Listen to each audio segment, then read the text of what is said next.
Canada just dropped immigration changes that will completely reshape who gets accepted and who gets left behind starting December 2025. If you're even thinking about moving to Canada, this is one update you cannot afford to miss, because your entire plan might need a total reset after today. Welcome to Canada Visa. Canada has announced major immigration changes coming in December 2025 that could completely reshape who gets approved and who doesn't. Whether you're applying from abroad or already in Canada, these updates are crucial. In this video, I'll break down what's changing, why it matters, and what you need to do to stay ahead and make your Canadian immigration dream a reality. One of the biggest shifts in this new plan is the emphasis on individuals who are already living in Canada, whether as students, workers, or temporary residents of any kind. A large portion of the permanent residence spots for the next few years is being allocated to people who are already inside the country. The idea behind this is simple. People who are already in Canada have adapted, learned the system, contributed to the economy, and shown their ability to integrate. So instead of bringing in a huge number of new arrivals from overseas, Canada wants to build a smoother, faster transition path for those who are already here and proving themselves every day. But the change that everyone has been talking about the most is the shift in how express entry works starting in 2025. If you've ever researched Canadian immigration, you probably already know how critical the comprehensive ranking system has been for selecting high-ranking candidates. And for years, a job offer from a Canadian employer has been one of the most powerful boosts in the entire system.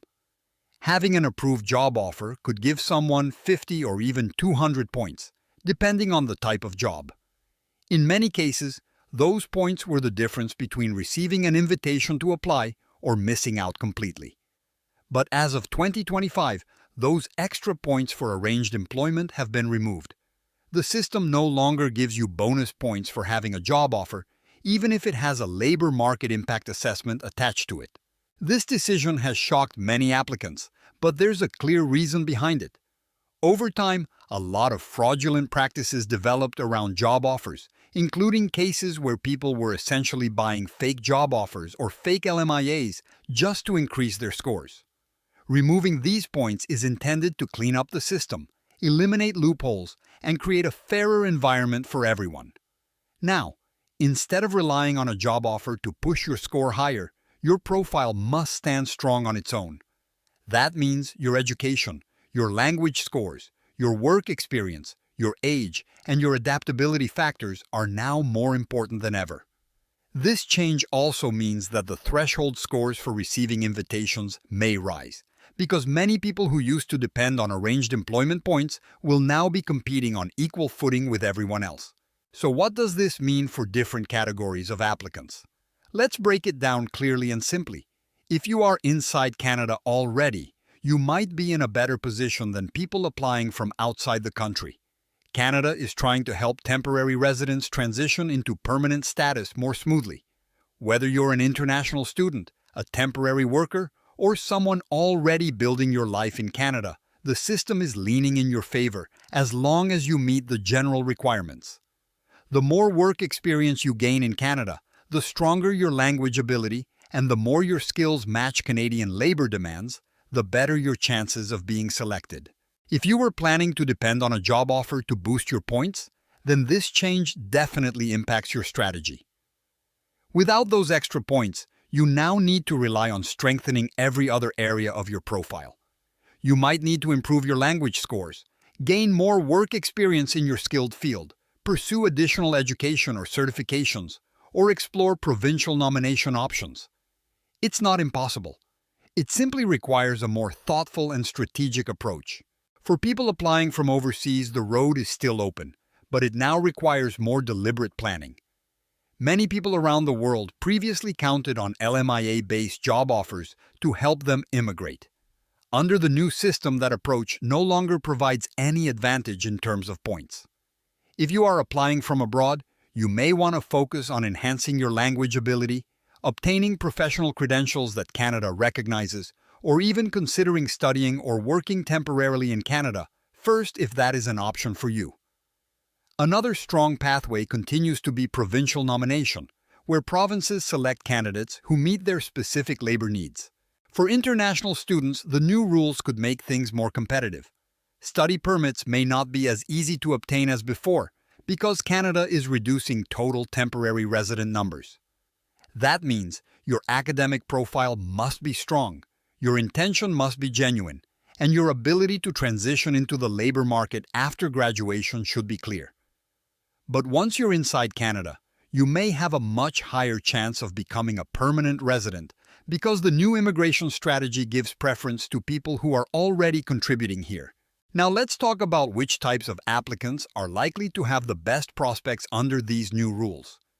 People already in Canada with solid experience and strong language skills are in a favorable position. Workers in high-demand sectors like construction, healthcare, trades, transportation, and essential services also have a strong advantage. Canada is actively trying to fill gaps in these sectors, and applicants who meet those needs will be prioritized. Bilingual individuals, especially French speakers, will continue to benefit because Canada has long-term targets to support French-speaking communities. Highly skilled individuals with strong qualifications, recognized credentials, and competitive language scores will also have better odds. And those willing to settle in provinces and regions outside of major cities like Toronto, Vancouver, and Montreal may find even more opportunities through provincial selection. What should you do now if you truly want to succeed under the new system? Focus on becoming the strongest candidate you can be. Prioritize improving your language test results, because high language scores remain one of the most powerful factors. Make sure your foreign education is properly assessed and consider additional training certifications, especially in fields that Canada needs most. Explore the possibility of gaining Canadian experience, whether through study or work pathways. If you're already in Canada, take advantage of every opportunity to build experience in skilled occupations. If you're overseas, explore provincial pathways that align with your occupation. Stay up to date with the latest immigration announcements, because small adjustments in government priorities can shift which occupations or regions become more favorable. Why is Canada doing all this? The intention is not to make immigration harder, it's to make it smarter. Canada wants to ensure newcomers will integrate successfully, build stable lives, and help resolve labor shortages without overwhelming housing and public services. By selecting applicants more carefully and by giving preference to those who have already shown they can adapt, Canada hopes to balance growth with sustainability. This new approach is meant to set the foundation for long-term economic stability while still keeping Canada open to global talent. Does this mean you should give up on immigrating? Not at all. It simply means you must approach the process with more intention, more preparation, and more alignment with Canada's actual needs. The opportunities are still there, but the pathway is now more structured and competitive. If you embrace the new system, strengthen your profile, and choose the right pathway, your chances can still be excellent. Thanks for watching. I hope this video gave you a clear understanding of Canada's big immigration changes for December 2025 and how they might affect your plans. Remember, staying informed and preparing strategically is the key to success.